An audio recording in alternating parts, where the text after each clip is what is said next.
Hey everybody, before we get started, I do want to thank our biggest sponsor of the channel, and that is Leupold Optics. These guys are your all-American premier rifle optics. I've trusted them as a sniper in the military, as a competitive shooter, and as an instructor now. These are my go-to optics, and it's the go-to optic that I recommend to anybody that's asking. For anybody that's owned them, you guys know what I'm talking about, and for anybody that's on the fence, don't be, just go ahead and get it. Be sure to let them know that we sent you. Over here on the whiteboard is our other big supporters of the channel. You guys can use discount code Sidewinder, and that'll help save you guys some money there. Now, head on down to the first link in the description. What that'll do is that'll take you over to the Sidewinder website, where we'll have a nice extensive breakdown list of all the gear and equipment used in this video to include all the little individual pieces here. We've done all the searching for you, so you guys don't have to. Just get in there, identify what you're looking for. With that being said, let's get on with the video. All right, gentlemen, so today we're talking about recoil control and recoil management from the prone position. Now, we have a target out here at about 600. One of the things I want you guys to see is exactly how that reticle movement looks like, because we're going to do our best to manipulate the platform in a controlling manner so that we have the least amount of movement away from the target. I'm going to go through this as a quick demonstration so you guys can see. Then we're going to break down each of those things. Now, keep in mind, just to keep this video short, we do go more in depth into this process within the Sidewinder classes. So be sure to come and hit up one of our courses where you guys will go through a much more in-depth breakdown of how all this stuff works. With that being said, we'll get here on target, get the trigger cam on. All right, we are recording. And guys, after we get through this portion here, we're going to break down fairly quickly the step-by-step process on how I'm managing this recoil so that you guys can duplicate similar performance.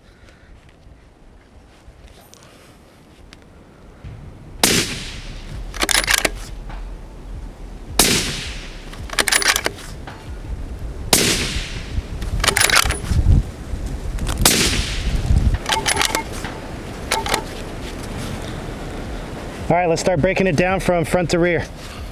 Okay guys, so there's several ways that you can go about this. You can start from the rear and work forward. You can kind of have it preset in different positions. Just to make this a little bit easier, we're gonna start from the front and work our way back. First things first, when you're getting into this prone position, is we need to make sure that we're comfortable, right? The way that we do that is making sure that we have our proper bipod height. So traditionally, especially in the military, it used to be taught that you wanna get as low as possible. The problem is that as you start to go lower, what ends up happening is our chest gets closer to the ground and we have to crank our heads back in order to get up to the optic itself, creating a hinging point that's uncomfortable, especially over time. So when you actually lift the rifle up and it's level with the ground at a proper height so that it has a nice slope down to your body, you'll end up being a lot more comfortable, especially within your shoulders and your neck area. So again, we're starting up here with the proper bipod height. So we'll get this into position. The next big thing is we're going to want to make sure that we orient towards the target itself. The more linear we can be behind the rifle with our body and the rifle, the more linear the path of that recoil is going to be. So from here, now that I have my bipod height set, I'm going to get behind the rifle. The biggest thing that we got to pay attention to is that our hips, our torso, and our head all move side to side in different ways. If we can align essentially the crotch area with the belly button and the nose in line with the rifle itself towards the target, we will create as much of a linear line as much as possible, which is going to aid us in that recoil management. So the way that looks is I've already oriented the rifle itself towards that target. I'm making sure that everything else is lined up here, and then I'll go ahead and drop down into the rifle itself. Once we start going through this process several times, we're creating a level of consistency within the approach to the rifle, and this is going to be key to that accuracy and again that recoil management downrange.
So again, the way that looks, and to make sure that you guys get that self check when you're on the rifle itself, you'll essentially get lined up behind it. You'll look over top of the turret, kind of like its own version of an iron sight, and you want to line up your nose with the turret, and the turret to the muzzle, and the muzzle to the target. So I'm double checking my alignment, and then I'm dropping right into it, and I'm on target. Okay, so now let's talk about the rear bag itself. One of the biggest things that we need to pay attention to is making sure that we're not overdriving with our thumbs. So if you start to put your thumb on the frame right here, and we'll turn the trigger cam on. So we're on target right here. If I take my thumb, right, and I start to flex it, you get that from center to the left edge, right? And this is even less flexing. What ends up happening is we don't realize that our thumbs are as strong as they are. Again, this is what we use for like tools and like cranking on bolts and all different stuff. We tend to drive with that thumb. So if you have the bag set on the lower half of your hand and then you use your thumb on the frame, under a recoil impulse or a flinch factor, we tend to do one of these press at the last second, and then we get one of those shots that flies off the left side. Now vice versa is what happens with this right shoulder. So, and this is also the opposite for a left-handed shooter. When you guys are on that rear shoulder, if that shoulder caves in, again, under that recoil, if that shoulder caves in, that flinch factor, you guys can see that it goes right off the right side of the target. So we need to make sure that this shoulder right here is not caving in ever so slightly, and that on the frame of the rear end, we're not driving with that thumb, so that we can make sure that everything stays nice and center. Now, the last thing when it comes to this rear bag is what I like to do is when the buttstock is inside the bag itself, I'll actually sandwich the two together, creating like its own version of a taco, versus the whole hold at the bottom of the hand and then pinch the frame with the your index finger and your thumb. As we set this back up,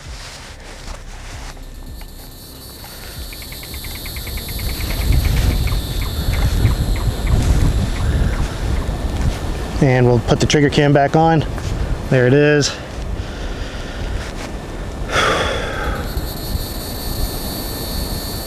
And right there, we are nice and steady.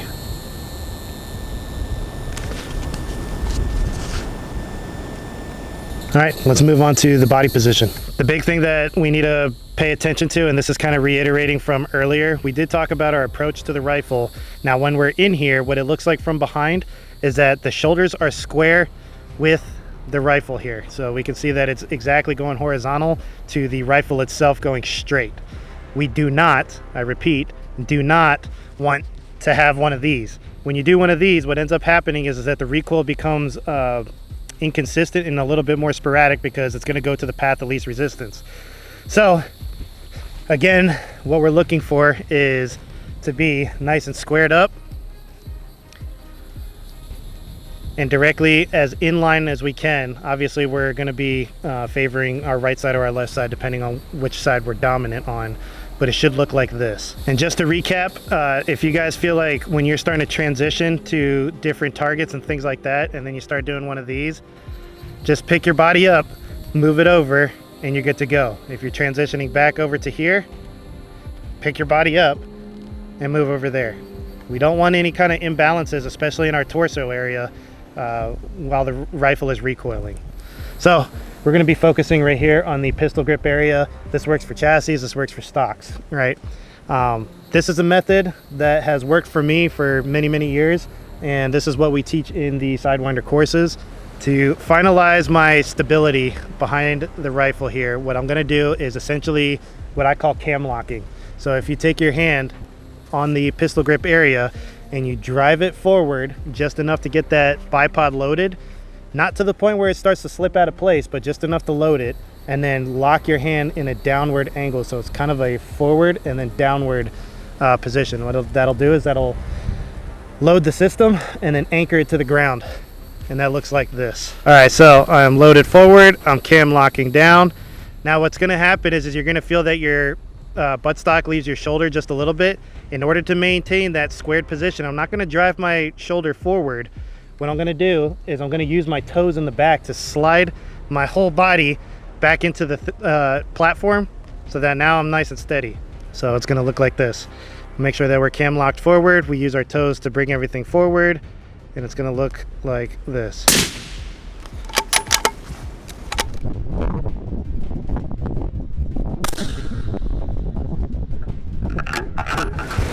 Okay, so just to finalize this out, starting from the front, we went over proper bipod height, making sure that we have the nice elevation so that we're not adding too much cranking in our necks, and that we can be nice and neutral. From there, we went into the approach to the rifle, making sure that we're nice and consistent. We have the three major areas being the waist, torso, and head, all co-aligned with the rifle oriented towards the target.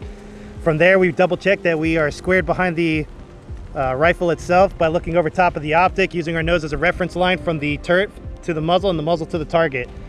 As we transition back, we focused on that rear bag, making sure that we are using the entire bag and we're not driving with our thumb and we're not using our shoulders to overdo it. From there, we talked about cam locking, so driving that hand forward, cam locking down to anchor the entire system. And lastly, utilizing your toes to slide your whole body forward because your shoulders are already square, so that we can make sure that we are completely connected to the rifle. From here, the last thing is mag out of your magnification as far as you can to where you can still comfortably and accurately read the reticle. Do not get sucked into your magnification. You start getting sucked into that magnification, that thing is going to jump all over the place. The final thing that we're going to talk about is what we're going to do with the trigger itself. What I want you guys to do to maintain that control all the way through is keep it pinned to the rear until you identify what happens downrange, then go through cycling the rifle itself. What this is going to do is it's going to make sure that this thing stays anchored to you and you move as one unison thing, and then you have the ability to PID where those rounds went. Whether it's an impact, you need to make a quick shot correction, or wherever that round went. So again, guys, we go way more in depth and go through a lot of repetitions with this stuff in the Sidewinder Concepts courses. Be sure to head over to sidewinderconcepts.com where we have all our up-to-date courses. Now, I'm just going to finish out these rounds just so you guys can see. All right, trigger cam is on.